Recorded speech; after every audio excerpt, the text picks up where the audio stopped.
제가 새벽에 이렇게 말씀을 이렇게 전하면서 이렇게 전했던 말씀 중에 은혜가 되는 말씀이어서 잠깐 좀 나누고 오늘 말씀을 나누도록 그렇게 하겠습니다. 우선 사도행전 13장 10장 13절 말씀을 한번 좀 보십시오. 10장 13절 말씀을 한번 보세요. 사도행전 10장 13절 말씀 보십시오.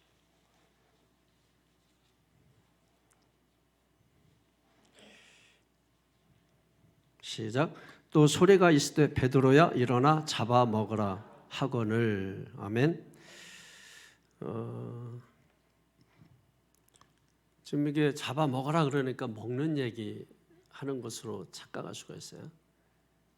그래서 부정한 건 뭐고 부정하지 않은 건 뭐냐 뭐 이렇게 갈 수 있는데 여기서 지금 그런 먹는 얘기 하는 게 아니고 베드로가 가지고 있는 율법적인 어떤 기준, 신앙적인 틀 이거를 깨트리시는 말씀이에요. 사람은 이제 다 누구나 기준이 있잖아요. 근데 율법이 기준이 된 사람들이 있는 거죠. 이런 걸 우리가 신앙의 어떤 틀이라고 해요. 이걸 가지고 있으면 이제 이거로 이제 평가하고 판단하는 것입니다. 그래서 이 사람은 믿음이 있다. 이 사람은 믿음이 없다. 이 사람은 어떻다. 이 사람은 어떻다. 이 사람은 뭐고 이 사람은 어떻다. 이렇게 자기의 기준과 율법의 기준, 즉 신앙의 틀을 가지고 이렇게 하게 된단 말이에요. 그래서 환상 중에 기도할 때 환상 중에 음성이 들리는 거예요. 잡아먹어라. 먹어라. 그랬더니 베드로가 뭐라 말해요? 14절에 보니까 그럴 수 없나이다. 속되고 깨끗하지 아니한 것을 내가 결코 먹지 아니하겠나이다. 잡아먹으라. 근데 그럴 수 없다. 이렇게 말하는 거죠. 여러분 베드로의 이 말은 옳은 말이죠. 여러분 당시에 이제 그 부정한 동물 율법에 금지하거든요. 어떤 동물을 먹고 어떤 동물을 먹지 마라.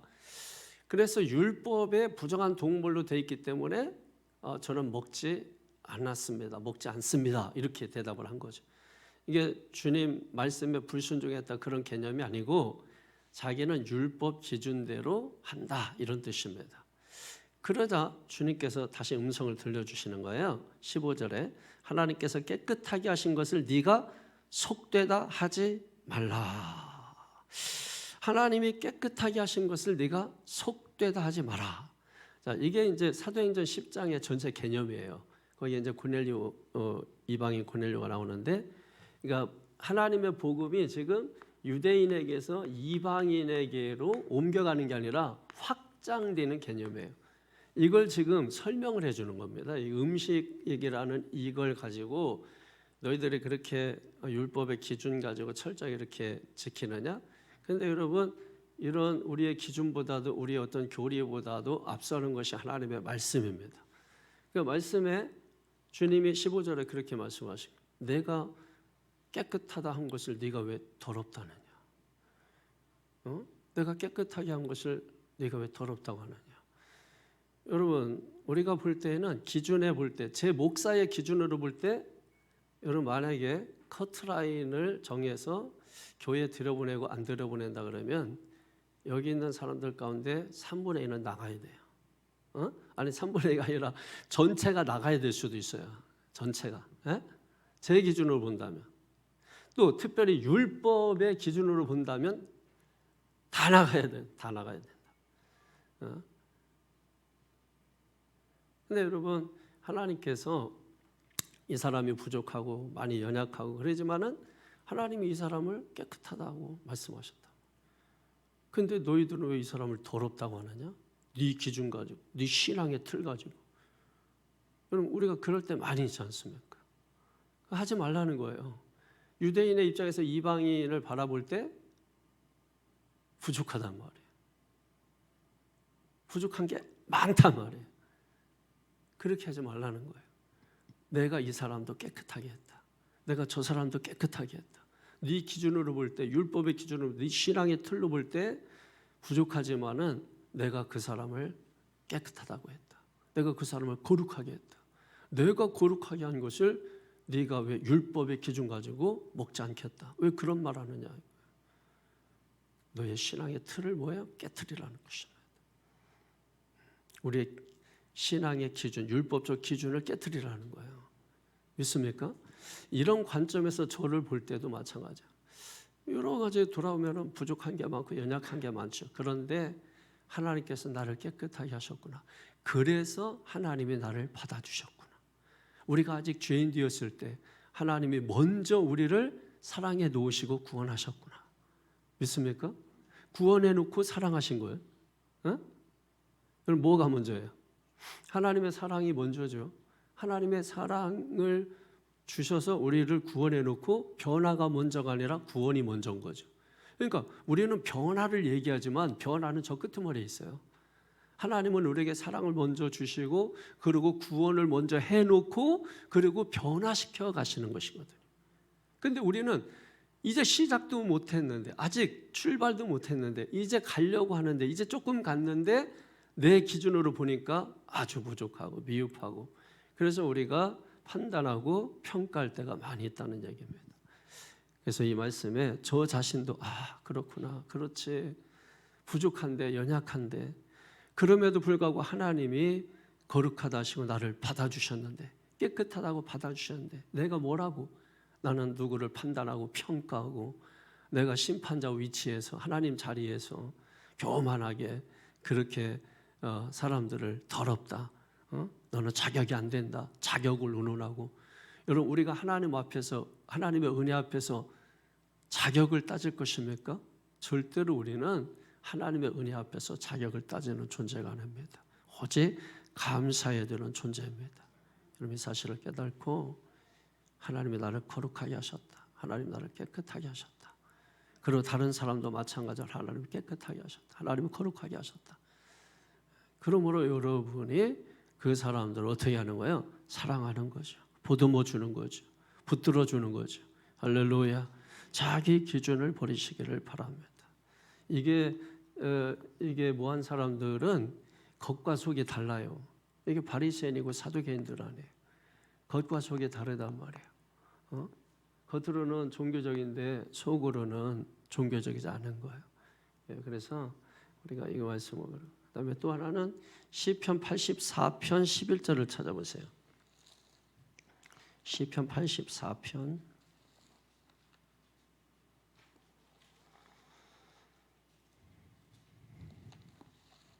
11절에 시작. 여호와 하나님은 해요 방패이시라. 여호와께서 은혜와 영광을 주시며 정직하게 행하는 자에게 좋은 것을 아끼지 아니하실 것임이니라. 아멘. 자 여러분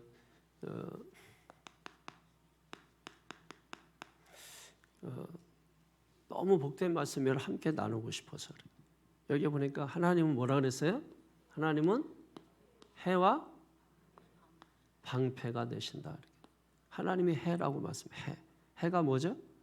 해를 비치면 생명이 사는 것이죠. 생명이 살고 또 해가 비치면 어떤 일이 일어나는 거죠?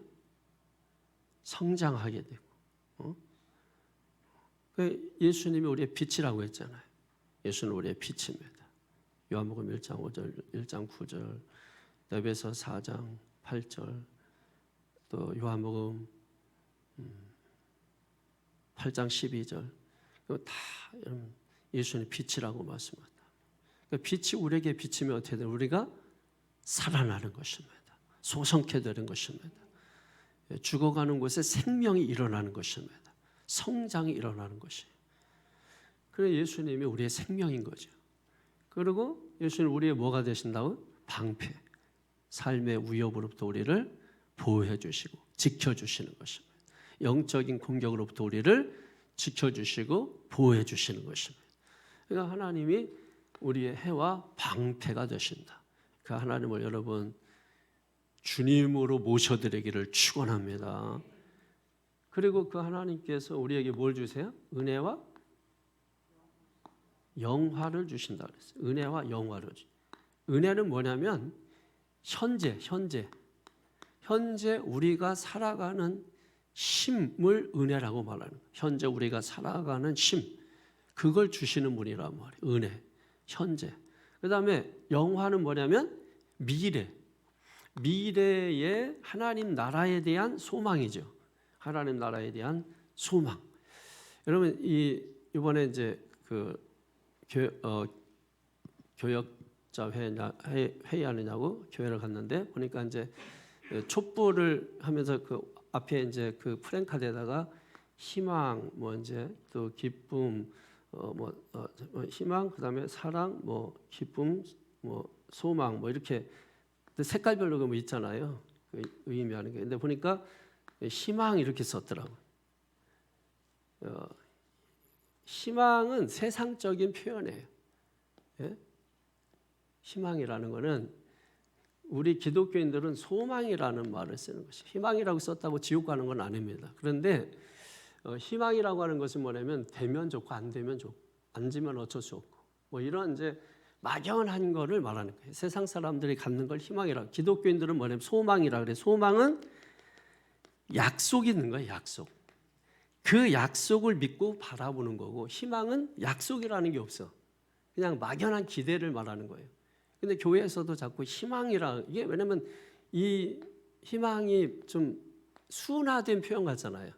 소망은 너무 기독교적인 냄새가 나고 그러다 보니까 이 교회에서 자꾸 기독교적인 냄새를 피하려고 희망이라는 말, 좀 모든 사람들이 다 좋게 받아들일 수 있는 말 이렇게 순화시켜서 사용하려고 하는 거죠. 그러나 여러분 그거는 세상적인 그런 표현인 거죠. 그렇다 그래서 우리가 뭐 잘못됐다 이런 걸 얘기하는 건 아닙니다. 그러나 제가 늘 얘기하지만 알고서 쓰는 거하고 모르면서 쓰는 거하고는 차이가 있다 이거예요. 예. 물어봤을 때 그거 알고 있는데 저희가 이렇게 해서 이렇게 표현을 사용하는데 우리 교인들은 그걸 다 알고 있습니다. 이렇게 하면은 맞는 거지만 뭔지도 모르고 그냥 희망이나 소망이나 똑같다 이렇게 생각하면 완전히 다른 거예요. 소망은 약속이 있는 거기 때문에 이거는 분명한 거예요. 그죠? 성경에 소망이라고 말하지 희망이라고 말합니까? 그 다음에 희망이라는 것은 약속이라는 게 없어요. 막연한 거예요. 기대감. 그런 거 가지고 있기 때문에 완전히 사실은 의미적으로도 완전히 다른 겁니다. 글자만 하나 똑같은 거예요. 희망, 소망, 망자가 똑같은 거예요. 그래서 무슨 얘기냐면 하나님은 현재와 미래를 책임지신다 이런 뜻입니다. 그리고 이제 중요한 말이 그 다음에 나오는 말인데 정직한 자, 정직하게 행하는 자. 그러니까 정직이 뭐냐? 정직하게 행하는 자. 이게 정직이 무슨 뜻입니까? 이 정직이라는 게 완벽하다 이런 뜻이 아니에요. 완벽하다, 정직한 자, 완벽하다 이런 뜻이 아닙니다. 다윗도 정직한 자라고 했는데 완벽한 자 이런 뜻이 아니죠. 정직하지 않잖아요. 거짓말도 했고 그럼 그랬지 않습니까? 이 정직하다라고 하는 건 이런 의미가 있는 거예요. 넘어져도 하나님께 돌아오는 삶, 넘어져도 하나님께 돌아오는 삶을 정직하다 이렇게 하는 하나님께 돌아오는 거, 정직해도 하나님께 돌아오는 거. 이런 삶을 정직한 삶이라고 하는 것이에요. 그리고 이런 이 계산하지 않고 순종하는 사람, 순종하는 삶 이런 걸 정직하게 행한다 이렇게 말하는 것입니다. 근데 많은 사람들이 보세요. 정직하지가 못해요. 넘어지면 세상으로 가. 넘어지면 하나님과 멀어져. 이거 다 정직하지 않은 겁니다. 여러분 사람은 넘어질 수 있어요. 중요한 거는 그래도 하나님이 함께한다는 믿음을 가지고 넘어졌어도 하나님께 가야 돼요. 그래서 그 다음 절에 12절에 그런 말씀이 있죠. 주께 의지하는 자라고 말씀하죠. 주께 의지하는 자. 그리고 시편 73편에 보게 되면은 여호와께 가까이 하는 자가 복이 있다 이렇게 말씀하잖아요. 여호와께 가까이 하는 자가 복이 있다. 그러니까 넘어져도 무너져도 하나님께 가까이 가는 자, 주님을 의지하는 자, 넘어졌어도 주님 의지하는 자. 넘어진 상태에서 계산해. 내가 왜 넘어졌지? 누구 때문에 넘어졌지? 내가 뭐 계산하는 사람들이 있어요. 여러분 믿음의 사람은 계산하는 사람이 아니에요. 순종하는 사람입니다. 하나님께로 돌아오라 그러면 그 말씀 듣고 계산하면 안 돼요. 순종하는 것입니다. 그런 사람을 우리가 뭐예요? 정직한 자다라고 말하는 것이고, 이런 자에게, 이런 사람에게 하나님은 가장 선한 것, 가장 좋은 것을 어떻게? 아낌없이 주신다. 아낌없이 주신다. 그래서 여러분, 이런 사람들은 보세요. 하나님이 형통케 하세요. 그러니까 저는 부모들에게 부탁하는 거예요. 제발 자식들의 길을 막지 마세요 하는 것입니다. 제발 자식들의 길을 막지 말고 그냥 형통, 길을 열어주세요. 제발. 이렇게 함으로 길을 열어주셔야 되는데, 이렇게 안 함으로 자꾸 길을 막는 자가 돼버려요. 길을 열어주는 자가 돼요. 그게 부모가 자녀들에게 할 수 있는 일입니다. 믿습니까? 그래서 새벽에 안 나오시는 분들이 많이 있기 때문에 이 말씀은 좀 같이 다 나눴으면 좋겠다 해서 서비스로 여러분이 이 말씀을 드린 거예요.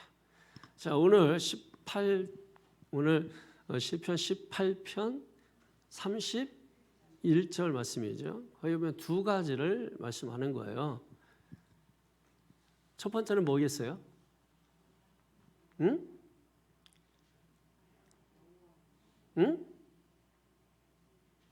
뭐라고 되어 있어요?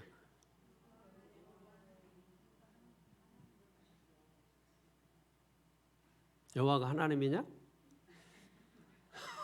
여호와가 하나님이냐? 이거 무서운 거예요, 이게. 따지는.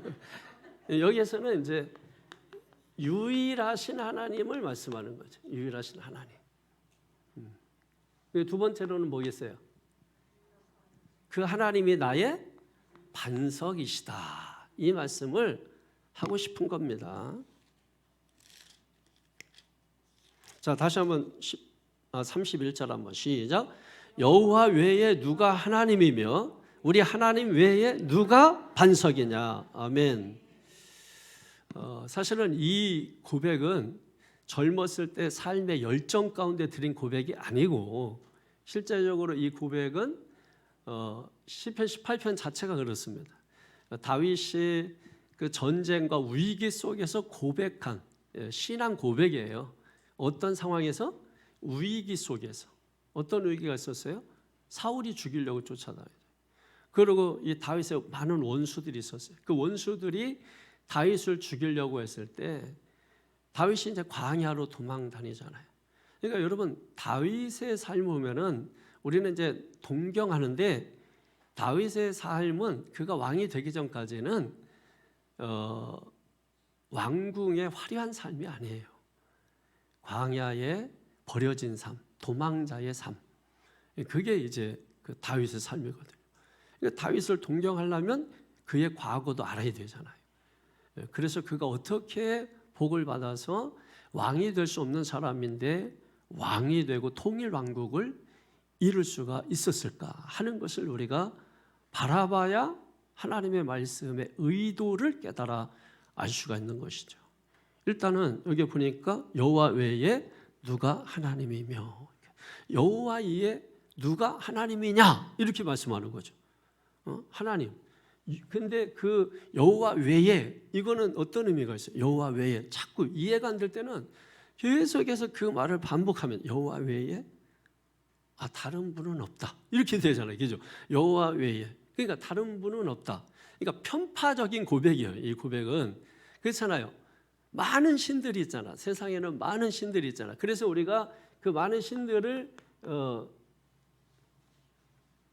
대문자 쓰면 안 되죠. 가시라고 하는 거예요. 이게 하나님이라는 뜻이에요. 하나님. 다른 말로는 신. 그래서 앞에 누가 여호와 외에 누가 하나님이냐. 그래서 하나님은, 우리가 믿는 하나님은 뭐예요? 여호와라는 이름을 붙이는 거예요. 그 여호와라는 이름은 언제 사용하는 거예요? 기억을 하셔야 돼요. 언약. 그래서 여러분, 구약, 신약 다 언약의 책이에요. 그러니까 언약의 책, 언약의 하나님. 그러니까 언약을 이 언약에 대한 말씀이 나올 때는 반드시 성경에 여호와 하나님 이렇게 나옵니다. 그러니까 언약과 상관없이 엘샤다이, 예를 들면 전능하신 하나님 할 때는 그냥 여호와가 없고 하나님만 나오는 거예요. 그러니까 여호와라는 이름은 굉장히 중요한 이름이에요. 그래서 여러분 요한복음 17장 3절 말씀에 보면은 영생은 곧 유일하신 참 하나님과 그랬잖아요. 그러니까 여기에서 딱 눈에 들어오는 게 뭐냐면 어떤 거예요? 참이라는 말이죠. 유일하신 하나님 그러면 되는데 굳이 거기에다가 영생은 곧 유일하신 참 하나님과 이렇게 기록을 했단 말이에요. 그러니까 이 참이라는 말이 뭐지? 예, 이 참이라는 말은 다른 말로 보면 진실이라는 뜻이거든요. 그러니까 이 하나님을 왜 여기 굳이 진실이라고 했을까? 왜 참이라고 했을까? 그러면 세상에는 진실하지 못한 신이 있다는 거예요. 예? 이해가 되시죠? 진실하지 못한 신. 예를 들면 이런 겁니다. 본질이 있고 없고의 차이예요. 여러분 우리가 꽃 같은 게 이제 생화가 있고 조화가 있잖아. 다 꽃이야, 그죠? 그래서 조화를 보고 생화가고 이파리 자꾸 뜯으시는 분들이 있어. 조화가 자꾸 이렇게 이파리가 나간 이유가 사람들이 진짠가 가짠가 그거를 자꾸 확인해 보느냐 그러는 거예요.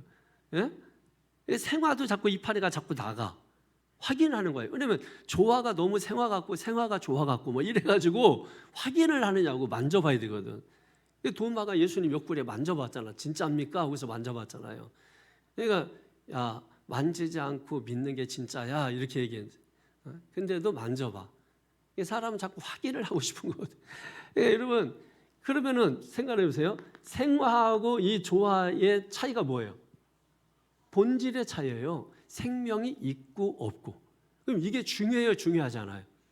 너무 중요한 거야. 그러면 세상에 많은 신들이 있잖아. 그럼 여러분은 자유하다고 생각할지 모르지만 어떤 사람들은 자녀가 신인 사람이 있고 돈이 신인 사람이 있고 건강이 신인 사람이 있고 안정된 노후가 신인 사람이 있고 안정된 삶이 신인 사람들이 있죠, 여러분. 이런 게 여러분 다 가짜 신입니다. 생명이 없는 신들입니다. 이런 신들. 그러니까 겉으로는 우리가 하나님을 믿는 것 같지만은 돌아서서는 다른 신을 섬기고 사는 사람들.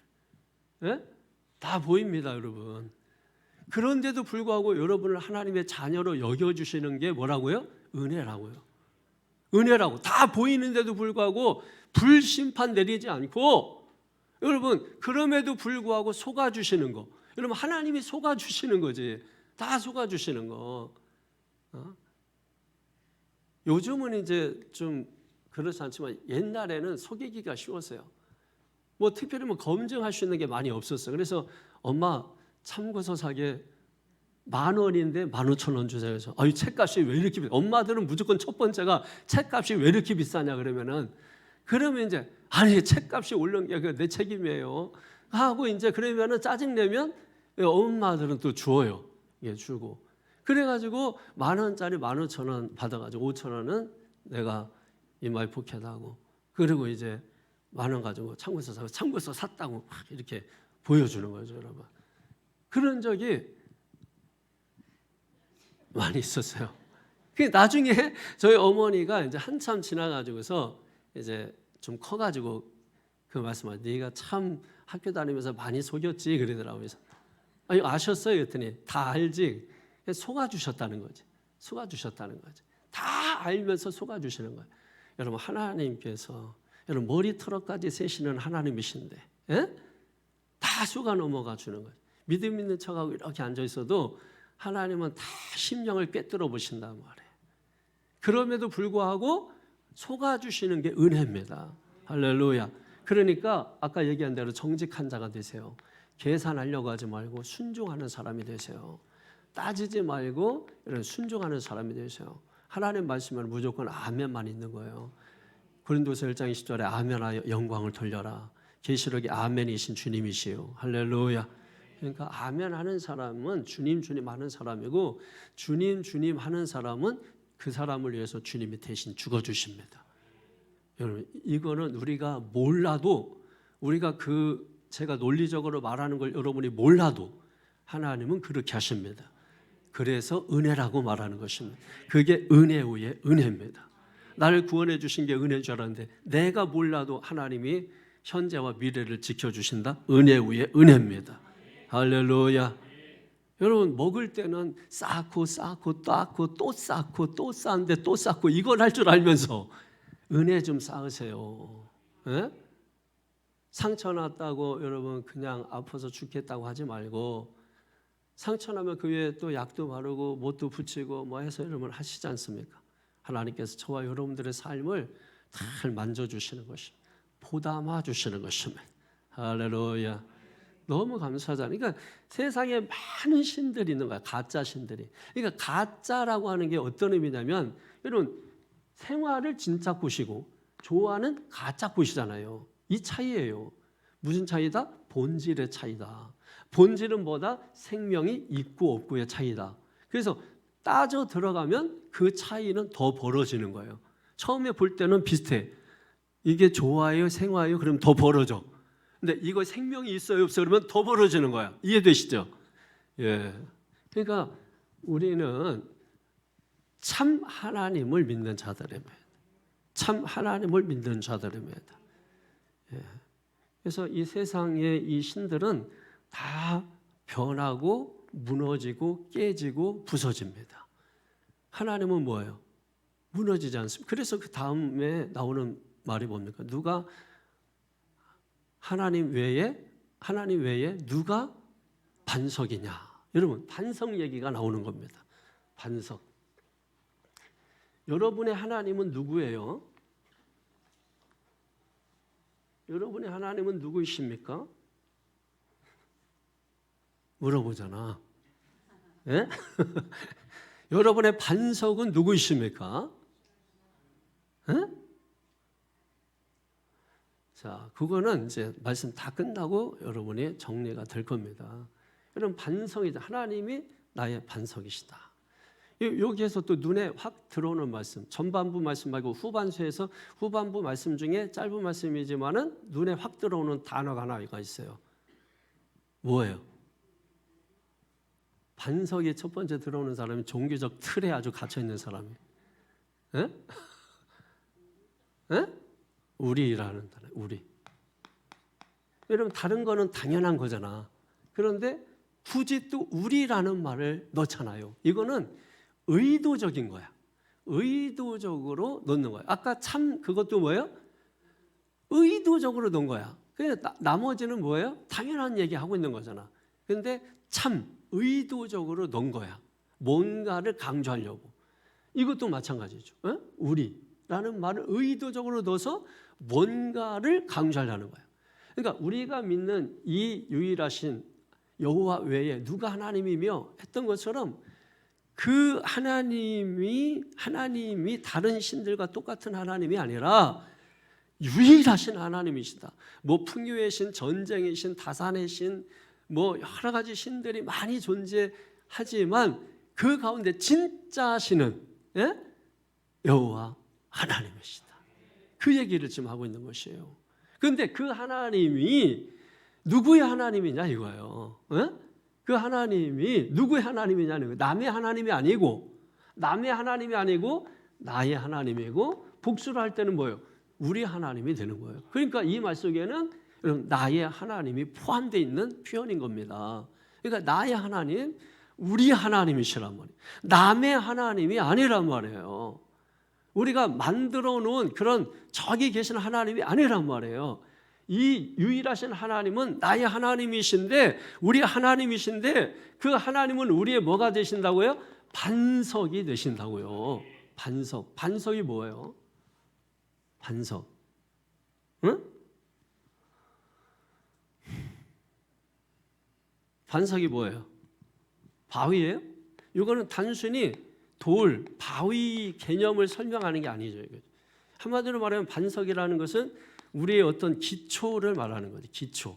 기초라는 말은 토대 뭐 이런 말 아닙니까? 우리의 기초가 되신다. 우리의 모든 인생과 삶에 하나님이 뭐가 되신다는 거예요? 기초가 되시고 토대가 되신다는 거예요. 모든 거 이러면 기초가 중요한 거예요. 기초가. 그런데 그 기초, 집을 지을 때 그 토대, 그 가장 중요한 부분을 의미하는 거죠. 그 가장 중요한 그 부분이 우리 하나님이 붙들고 계시다는 것입니다. 하나님은 우리의 반석, 내 삶과 인생의 기초가 되시는 분이시다 고백하는 거죠. 그리고 이 말은 방패라는 의미가 있는, 그리고 피난처라는 의미가 있는 것입니다. 그러니까 하나님께서 우리의 방패, 바위로 막아주는 거죠. 그러니까 여러분 광야를 떠돌던 이 다윗 같은 경우는 여러분 보십시오. 광야를 떠들면서 이 바위가 그 뒤에도 막 적들이 쳐들어오니까 화살 쏘가니까 숨었을 거 아니에요. 방패가 되기도 하고. 그리고 바위를 기댔을 때는 자기 인생의 기초가 되기도 하고. 그죠? 그리고 바위를 기대서 잠잘 때는 피난처가 되기도 하고. 그래서 다윗은 하나님께 대한 이 신앙의 고백을 어떤 지식과 이론에서 나온 고백이 아니고 이거는 실존적인 거예요. 이거는 경험적이고 체험적인 고백인 거예요. 이 다윗의 고백은 교리적인 고백이 아니란 말이에요. 이거는 신앙의 믿음의 고백이에요. 믿음의 고백이에요. 신앙의 고백. 이게 있어야 되는 거죠, 여러분. 이게 되지 않게 되면, 예를 들면 우리가 젊었을 때는 뭘 의지하고 삽니까? 자신의 어떤 체력, 또 건강, 또 어떤 도전, 꿈 이런 것들을 힘을 의지하고 살. 중년 됐을 때는 뭘 의지하는 거예요? 중년 됐을 때는 어떤 자신들의 어떤 경험이라든지 인간관계라든지 이런 것들을 의지하고 살아요. 그래서 자꾸 이런 거 의지하려고 하는 거. 제가 그래서 못하게 하잖아요. 여러분 자꾸 이렇게 묶어지고 이렇게 하는 것들을 하지 말라는 거예요. 그게 신이 돼요. 여러분은 이제 아이고 걱정하지 마세요. 우리는 그게 아니라니까. 늘 감시를 해야 돼요. 목사를 세운 이유가 여러분 감시를, 신앙을 혼자 그냥 다 할 수 있는 거지. 그런 식으로 따지면. 근데 왜 목사를 세우느냐? 감시자예요, 목사는. 우리가 성경에 돕는 배필이잖아. 이 돕는 배필이라는 게 다른 뜻이에요. 감시자라는 뜻이거든요. 이게 뭘 도와요? 밥을 도와주고 그런 엉뚱한 거 생각하니까 그것만 했다고 잘했다고 생각하는 거예요. 신앙생활 잘하는지 못하는지, 이건 새벽에 일어났는지 안 일어났는지, 주일 빠졌는지 안 빠졌는지, 공예배인데 이게 어디 놀러 갔는지, 이게 여러분 이런 거를 감시해야죠. 그래서 하나님을 떠나지 않도록 이 감시를 못했잖아. 돕는 배필 그 역할을 못했잖아. 그래서 결국은 하나님 떠나잖아. 하나님 떠난 인생이 뭡니까? 홍수 만나고 바벨탑 무너지고 그런 인생을 살게 되지 않습니까? 여러분이 그래서 어떤 거를 잘 이해하고 깨달으면 여러분 인생이 깊어지는 거예요. 그게 이제 깨달아지지 않으면 깊어지진 않아. 삶이 깊어지지가 않아. 말이 깊어지지가 않아. 여러분 정말 인생의 어떤 그래서 이게 다윗의 이 고백이 만약에 세 번째를 추가한다면은 위기 속에서 고백한 거예요. 이게 위기 속에서 그러니까 이런 거죠. 경험을 통해서 체험을 통해서 만난 하나님. 그러니까 풍랑 속에서 만난 하나님은 달라요. 교회에서 성경 공부로 만난 하나님하고 자기가 진짜 인생의 풍랑을 만났는데 다 무너져서 배가 파손되었어. 근데 그 자리에서 만난 하나님하고는 완전히 다르다는 얘기야. 이게 경험적으로 만난 하나님을 얘기하는 거예요. 내가 건강할 때 교리 공부해가지고 하나님 다 아는 것 같이 그냥 제자 훈련하고 해서 자기가 제자 된 것 같고 그렇게 아는 하나님하고 내가 정말 병들어서 죽을 고비에 처해 있는데 그 자리에서 만난 하나님, 그 하나님은 체험적으로 경험적으로 만난 하나님이라고. 이게 다윗이 지금 위기 속에서 만난 하나님을 고백하는 것이거든요. 그래서 이거는 단순히 교리적 고백이 아니고 지식적인 고백이 아니고 아까 말씀드린 대로 뭐예요? 믿음의 고백인 거예요. 신앙의 선언인 거예요. 여러분 이 고백을 우리가 드릴 수 있어야 된다. 우리가 자손들에게 남겨줄 위대한 유산이 있다면 그거는 재산도 아니고 돈도 아니고 명예도 아니고 다른 게 아니고 뭐예요? 이 고백을 우리가 물려줘야 돼요. 여호와의 누가 하나님이며 하나님 외에 누가 우리 반석이냐. 여러분 이거를 물려줘야 된다 이 말이에요. 여러분의 의식 속에 뭐가 있느냐. 의식. 그래서 항상 여러분 이 의식이라는 게 중요하잖아. 교회 와도 내가 주인의식으로 오는지 손님의식으로 오는지 여러분 이게 중요한 거잖아. 예? 주인의식을 가지고 주인은 아니야 이거는. 여러분이 주인 노릇하면 안 되는 거지. 예? 주인 의식을 가지고 오라는 거지. 그러니까 주인 의식을 가지고 와야. 그래서 예를 들면은 우리가 왜 펜션이나 뭐 이런 데 이렇게 가잖아요. 그러면은 나올 때만 난장판 막 쓰레기고 뭐고 막 그 왜 그래? 지집 같으면 그렇게 하겠냐고. 주인 의식이 없는 거예요, 그게. 그래서 저는 그래서 펜션이나 뭐 이런 데 가잖아요. 아주 징글징글할 정도로 들어갈 때보다 더 반듯하게 해놓고 나와요. 모든 거를. 화장실이고 어디 물기 다 닦아. 그리고 침대 정리 다 하고. 펜션이고 어디고 저는 나올 때 무조건 뭐 침대 위에다 10,000원씩 놓고 그리고 다 정리를. 쓰레기통 다 정리해놓고. 아니 칠 건데 뭐 자꾸 이렇게 여러분 치더라도 깨끗한 거 치는 거하고 더러운 거 치는 거하고는 다른 겁니다. 제가 사택 여기 여기 저 뭡니까 송호마을 거기 들어갈 때 젊은 대학원생들 3명이 살았는데 내 첫 번째 그 방 들어가서 보고 이런 애들을 우리 딸들이 만난다면 이건 큰일이다.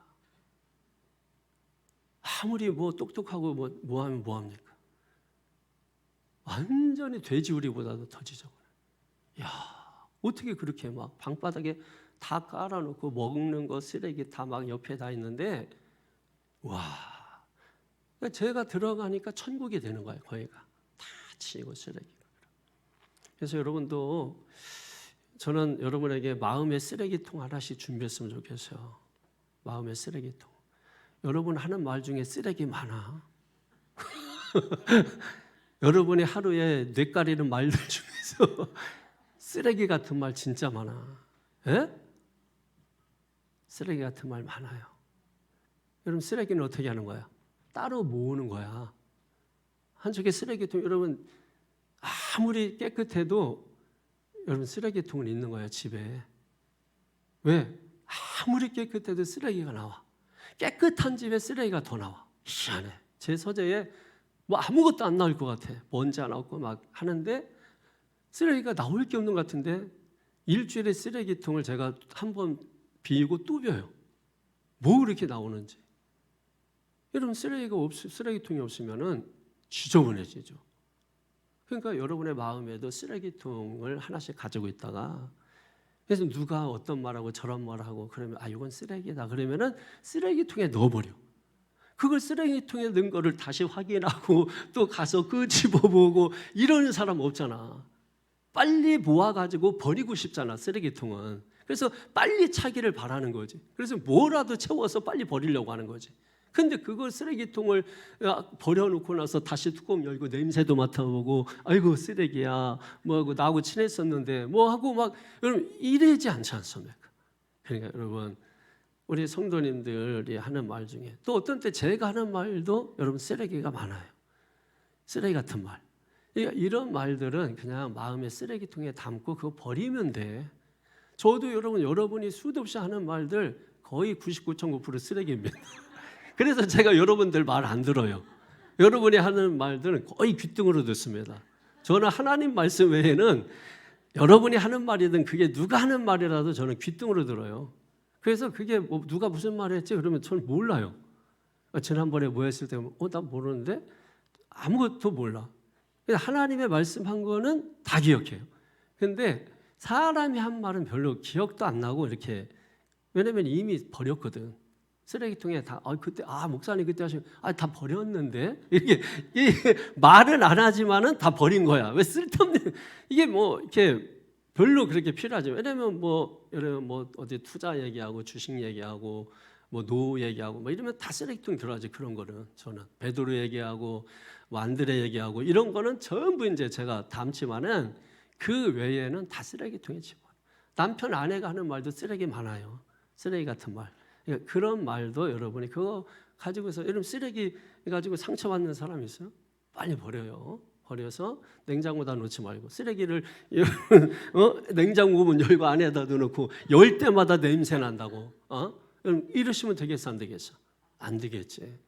쓰레기는 반드시 종량제 봉투에다가 버려주세요. 그래서 반드시 하나님 말씀만 참 말씀이다. 할렐루야. 그거는 꼭 여러분이 책이고 아까 제가 말씀드렸잖아요.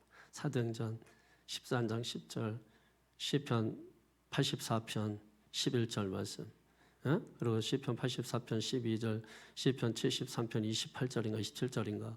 여러분 그 말씀들을 여러분이 뭐예요? 가까이 하고, 가까이 두고, 쓰레기는 멀리 두고. 뭔가 이렇게 와닿지 않아요? 예? 오늘도 여러분이 거의 들은 말 생각해 보세요. 다 쓰레기입니다. 다 버리세요. 그리고 오늘 이 시간에 하나님 말씀으로만 채우세요. 할렐루야. 그럼 얼마나 우리의 심령이 정화가 되고, 얼마나 우리의 심령이 상쾌하고, 하나님 닮고 하나님의 형상을 회복하고. 이게 하나님의 형상을 회복하는 거지. 그게 하나님의 형상을 회복하면은, 그래 나도 용서받았는데 용서를 왜 못해? 그래 나도 사랑받았는데 왜 사랑 왜 못해? 다음 내년도 주제 찬송에 내가 먼저 손 내밀지 못하고, 내가 먼저 뭐 하지 못하고, 뭐 이거거든요. 그러니까 여러분, 근데 우리는 다 기다려. 여러분 먼저 사랑받았잖아. 먼저 구원받았잖아. 그 경험이 있으면 우리가 먼저 손 내밀 수 있고, 먼저 찾아갈 수 있고, 먼저 용서할 수 있고. 할렐루야. 여러분 그게 하나님의 형상을 회복하는 겁니다. 그런 자가 정직한 자고, 그런 자에게 하나님께서 아낌없이, 아낌없이 가장 선한 것을, 가장 좋은 것을 아낌없이 주시는 줄로 믿습니다. 자, 그래서 여러분 오늘 정리하면 이런 거죠. 여호와 외에 하나님이 누구냐? 그러니까 유일하신 하나님 외에 없다. 그러니까 다른 데서 답을 찾으려고 하지 마라. 여러분의 답은 하나님께 있다. 문제가 있으면 하나님께 가라. 삶이 고통스러우면 하나님께 가라. 머리가 잘 돌아가지 않으면 하나님께 가라. 여러분 여호와를 경외하는 것이 지식의 근본이거든요. 그러니까 여러분 이게 잘 안 돌아가면 하나님께 가라. 배고프면 하나님께 가라. 왜? 줄인 자에게 주시는 분이니까. 할렐루야. 그러니까 여러분 자꾸 사람에게 가려고 하지 말고, 사람에게 자꾸 연락하지 말고. 왜 자꾸 사람에게 연락해요? 저는 얼마나 좋은지 몰라. 일주일 동안 성도들한테 전화 한 통 안 와. 그리고 얼마나 좋은지 몰라. 왜냐하면 성도들한테 전화하면은 이거 무슨 일이지? 이게 무슨 일 났나? 막 심장이 막 그냥 두근만 세근만. 합이 몇 근이야? 다섯 근이야? 여섯 근이야? 예? 몇 근이야? 6근. 그러니까 두근만 세근만 합이 6근이. 그러니까 감사한 게 뭐냐면 다 할 얘기 있으면 집사람한테 전화해. 그래서 집사람 안 걸리면 큰일 나요. 그래서 집사람이 나한테 얘기해. 근데 집사람이 나한테 얘기할 때는 거의 빼. 이렇게 빼고 내가 충격을 안 받을 말만 전해줘요.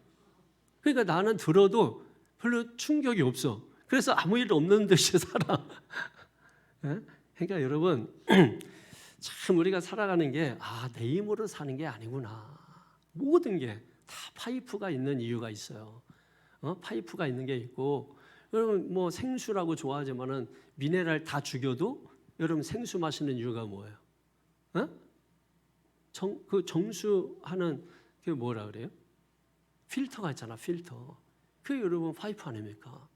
그러니까 다 걸러내주는, 거름청이처럼 걸러내주고. 여러분 하나님께서도 여러분 하나님과 우리 사이에 그 파이프가 있잖아요. 기도의 파이프로 연결돼 있든 뭐. 그러니까 그거 다 걸러주시는 것 같아요.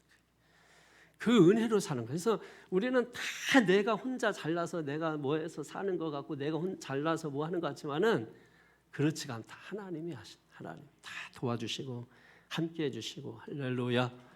그래서 산다는 거예요. 유일하신 하나님, 반석이, 그 하나님이 나의 반석이다. 누가 나의 하나님이냐? 여호와 하나님이 나의 하나님. 누가 나의 반석이냐? 여호와 하나님이 나의 반석이다. 1번, 2번의 답이 뭐예요?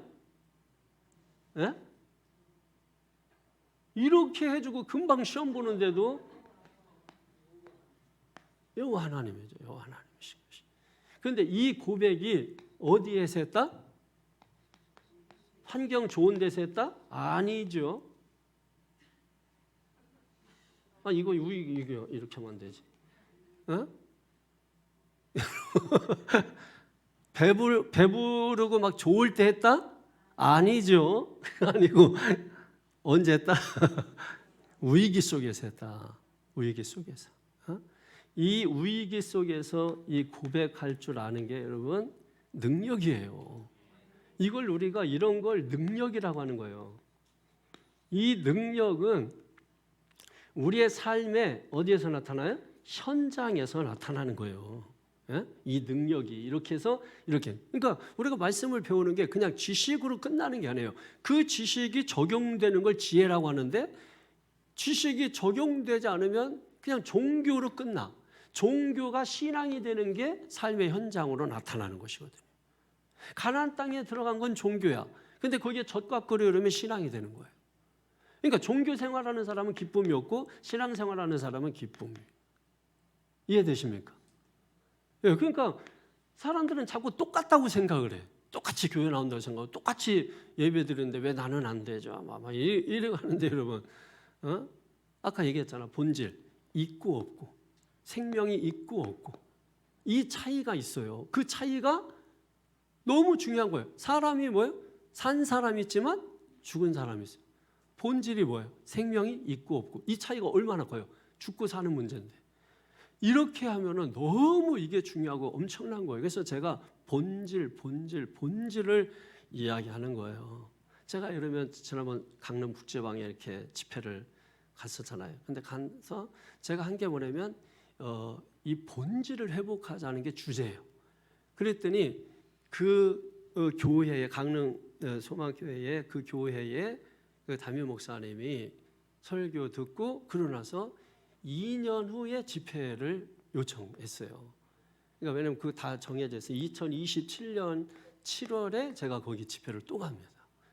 예. 이번에 이제 광명교회도 금년에 집회했더라고요. 근데 내년 또 4월에 또 집회를 또 합니다. 그다음에 영동 지방에도 제가 지방연합성에 집회했는데 5월에 또 거기 또 합니다.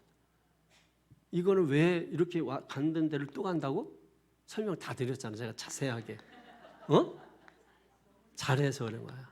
이게 잘해서. 그래서 이분이 하는 말이 뭐냐면 제가 집회 때 했던 그 내용을 그대로 2년 후에 다시 해달래. 그 했던 내용을 2년 후에 그대로 그 내용을 좀 다시 해주세요 하고 이렇게 부탁을 한 거야. 나는 편하지. 원고가 다 있으니까 그건.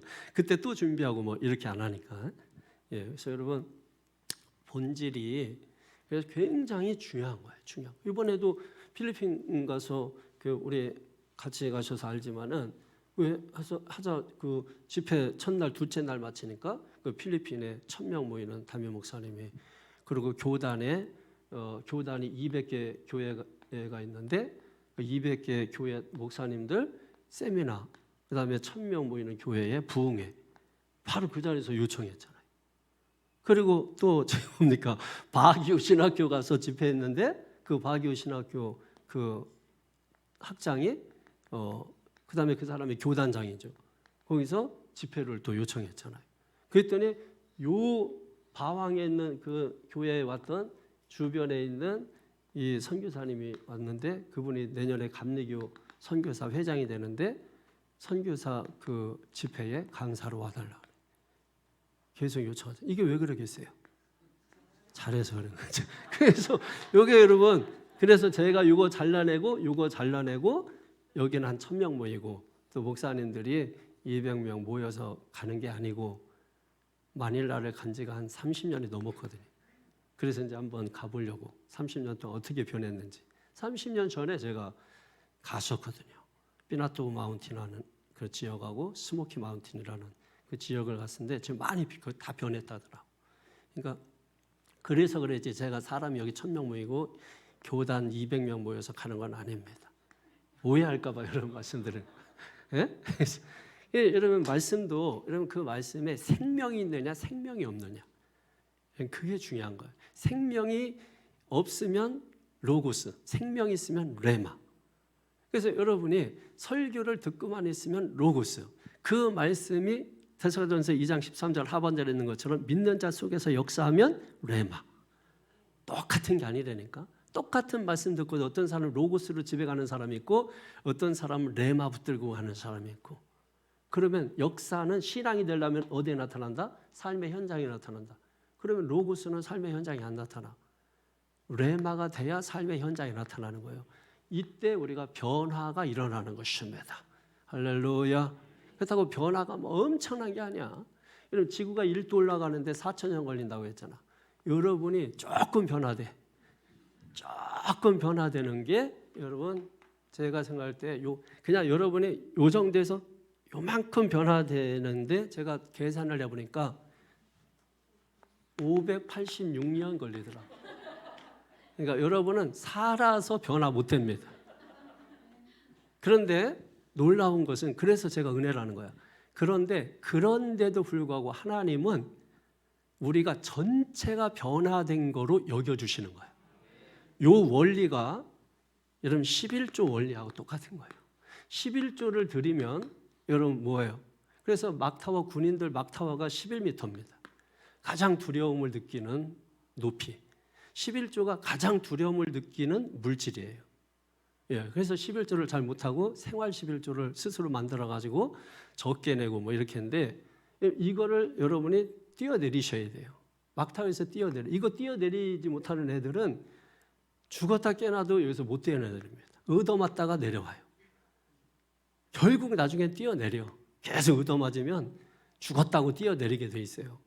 그런데 이제 첫 번째 뛰어내리는 애들은 눈 감고 사랑하는 부모님, 사랑하는 애인 둘 중에 부르라면 다 애인 부르고 뛰어내립니다. 그리고 막타고 할 때 부모님이랑 사랑하는 애인인다. 예, 있습니다. 그러면 그런 네가 원하는 사람 이름 부르고 뛰어내려. 그러면 순양아 하고 뛰어내리고 선미야 하고 뛰어내리고 막 그러는 것입니다. 그러니까 부모님들 많은 기대하지 말고 여러분 뭐 자식들 군대 갔다 뭐 울고 하시는데 이렇게 너무 기대하지 말고 애들은 사랑하는 애인 이름 부릅니다. 그렇게 제가 진실을 말씀드립니다.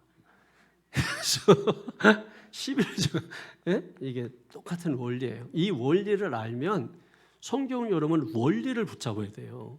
그 원리를 붙잡으면은 여러분 다 일맥상통하는 부분이 있는 거예요. 그래서 신앙생활하는 사람들 성경에 나타난 뭐 아브라함이 됐든 다윗이 됐든 요셉이 됐든 이 사람들은 다 보십시오. 다 고난이 있었지만 그 고난 가운데서도 하나님을 떠나지 아니하고 끝까지 하나님을 신뢰했더니 하나님께서 나를 위해서 죽어주시는 현장을 경험합니다. 그게 신앙이에요, 여러분.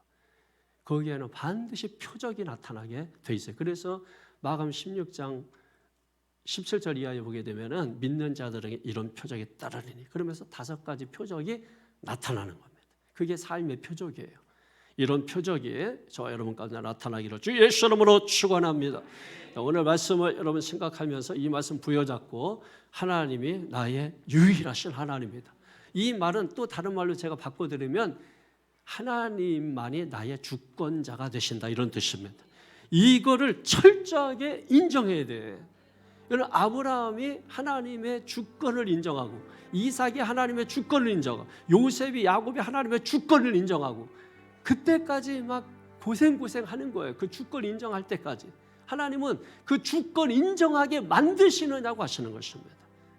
그래서 그럼에도 불구하고 고난 속에서도 포기하지 않고 그럼 하나님 붙들고 왜? 하나님이 나의 주관자가 되시기 때문에 주권자가 되시기 때문에 이 사실을 아는 게 신앙생활의 능력입니다. 힘입니다. 할렐루야. 그리고 그 하나님이 나의 뭐가 되신다? 반석이 되신다. 나의 기초가 되신다. 사람은 흔들려도 사람은 책임지지 못하고 사람은 깨지고 무너지고 부서져도 하나님은 반석 변하지 않으신다. 흔들리지 않으신다. 깨지지 않으신다. 책임지신다. 할렐루야. 하나님을 간절히 섬하면서 이 시간 통성으로 주 한 번 부르고 기도합니다. 주여